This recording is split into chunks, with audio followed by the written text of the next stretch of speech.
Hello friends, welcome to my channel. और बज गए हैं 5:15 सुबह के। आज हो गया मंडे और वही रूटीन लाइफ स्टार्ट। सुबह सुबह लग गई हाथ में बहुत ज़ोरदार वाली चाकू और काफ़ी सारा खून भी बह गया मेरा। और कुछ नहीं, कल से मुझे पता है, ऐसे कभी कभी पता है बेचैनी सी होती है कि पता नहीं क्या क्या क्या करो, और सच में वो कभी कभी सच पड़ जाता है। तो बहुत ही ज़्यादा जलन हो रही है और काफ़ी सारा खून निकला।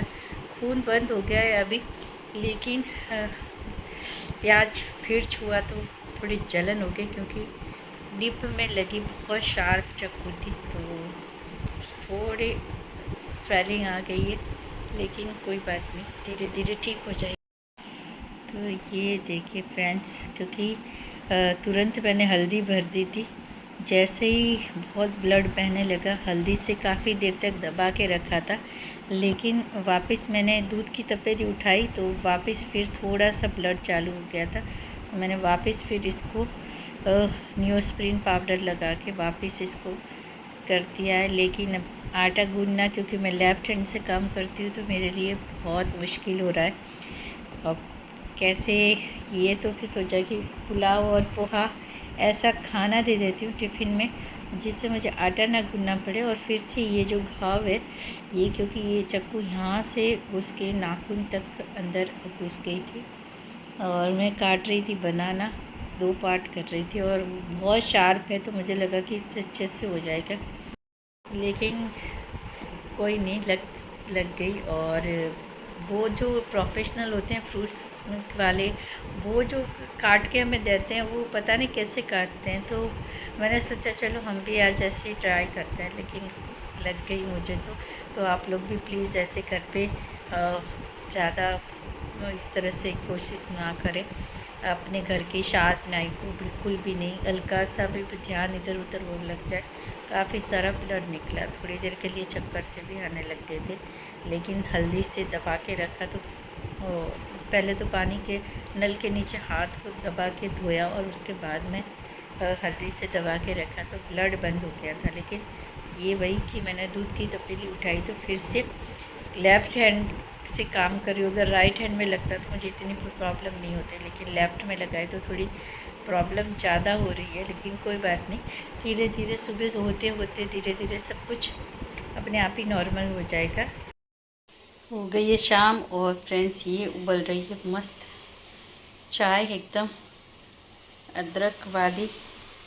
और आज कुछ काम नहीं किया, पूरा प्लेटफॉर्म गंदा है, क्योंकि जैसे ही करने की कोशिश करती हूँ, अंगूठा अभी भी स्वेलिंग है तो फिर दर्द होने लगता है। और ये देखिए खून की लाइन बन जाती है फिर से। तो आज रेस्ट ही किया है, थोड़ा बहुत करके साफ़ सफाई वाला काम किया था, लेकिन ऐसे वहाँ चोट लगे और इतने सारे कपड़े भी समेटने थे तो ये सारा किया, लेकिन बाकी कुछ नहीं किया। ऐसे रोटी ना खाओ ना तो कुछ भी नहीं होता, लेकिन आज चोट लगी हुई थी और आटा नहीं गूंदने की वजह से रोटी नहीं खाई, तो इतनी मतलब ऐसा लगे मैंने कितने दिनों से रोटी नहीं खाई है।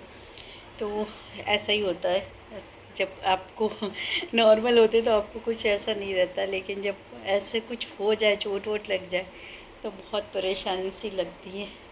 और यही है, तो आज पूरा दिन, क्योंकि मैं 4 बजे से सोई नहीं थी, 4 बजे से जगी हुई थी, तो दिन में पूरा रेस्ट किया, अच्छी खासी नींद कर ली।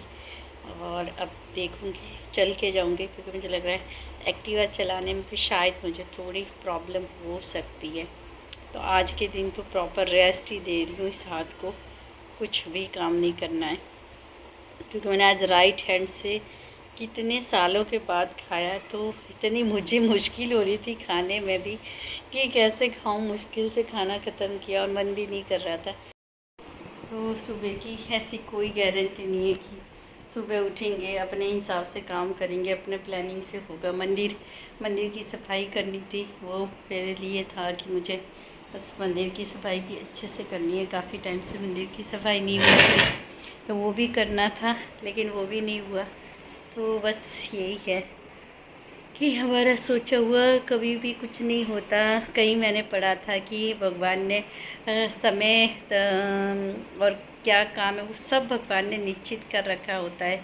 वक्त और कुछ ऐसा था कि वो सब भगवान का सब भगवान ने मतलब जो काम जब होना है वो सब समय जगह सब भगवान ने निश्चित कर रखी होती है और उसी वक्त होता है। तो यही है, कभी जब ये होता है तो समझ में आता है कि सच में चीज़ें हमारे बस की नहीं है, ना हमारे से होती है ना हम कर पाते। जितनी बार भी आप प्लानिंग करते हो और फेल होती है तो समझ जाना चाहिए कि सारी प्लानिंग ऊपर वाले की चलती है, हमारी कोई नहीं चलती। फिर छोटी मोटी लाइफ की काम हो या फिर ज़िंदगी के बड़े फैसले और बड़ी कामयाबी हो, तो वो सारी भगवान की दया से उनके हिसाब से जिसको जब जितना देना है उतना किस समय देना है वो सब कुछ भगवान ने तय कर रखा होता है और उसी वक्त उससे मिलता है। तो भगवान की लीला भी न्यारी है।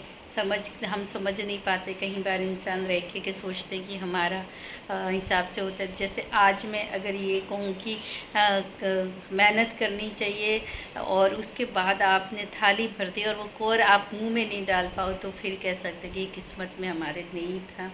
आज भरी हुई थाली सामने रखी हो, आपके हाथ में दर्द हो, आप खा नहीं पा रहे हो, तो वो भी एक आपके कहीं ना कहीं कुछ कर्म जो होते हैं उस कर्मों की वजह से ही ये सब जो आपके जीवन में घटित होता है वो कहीं ना कहीं वो होता है कि उसका हिसाब पूरा हो रहा होता है। तो वही लाइफ है, वही चलती रहती है। तो मुझे लगता है इसीलिए हम बहुत कुछ सीखते जाते हैं। जैसे हमारी एज बढ़ती है हम दुनिया को सीखते हैं, दुनिया को समझते हैं, दुनियादारी समझने की कोशिश करते हैं। शायद इसीलिए फिर कंप्लेंट्स कम हो जाती है कि इसने ये किया उसने वो किया, क्योंकि हम फिर समझ जाते हैं कि हर जो घटना घटित होनी होती है वो कर्मों के अधीन ही होती है और कर्म जैसे हमारे रहेंगे वो लाइफ में हमारे वैसे वैसे बातें और चीज़ें होती रहेगी। लेकिन भगवान ने भी कहा है कि बस आप कर्म करो, मेहनत करो, श्रम करो और बस बाकी सच्चे मन से किसी की मदद करो, भगवान का नाम लो, भगवान का सिमरन करो, भगवान की भक्ति करो और बाकी किस्मत पर समय पर छोड़ दो। किस्मत पर नहीं, क्योंकि किस्मत पर तो छोड़ना वो सही नहीं रहता, लेकिन समय पर छोड़ दो। वक्त समय जब आएगा तब अपने आप चीज़ें होती रहेगी, स्मूथ होती रहेगी। वैसे ही है, कितने टाइम हो गया मैं अपनी कुकिंग की वीडियो बना ही नहीं पा रही हूँ। इसके पीछे क्या रीज़न है, क्योंकि कुछ ना कुछ ऐसा होता है कि उसकी वजह से मैं नहीं बना पाती हूँ। तो ये सब चीज़ें सारी कुछ भी हमारे बस की नहीं है। सब कुछ ऊपर वाले का मतलब है तय किया हुआ, उसी के हिसाब से ही हम चल रहे हैं, उसी के हिसाब से ही सब कुछ हो रहा है। तो यही जीवन है और जितने जल्दी हम समझ जाएं उतना अच्छा है।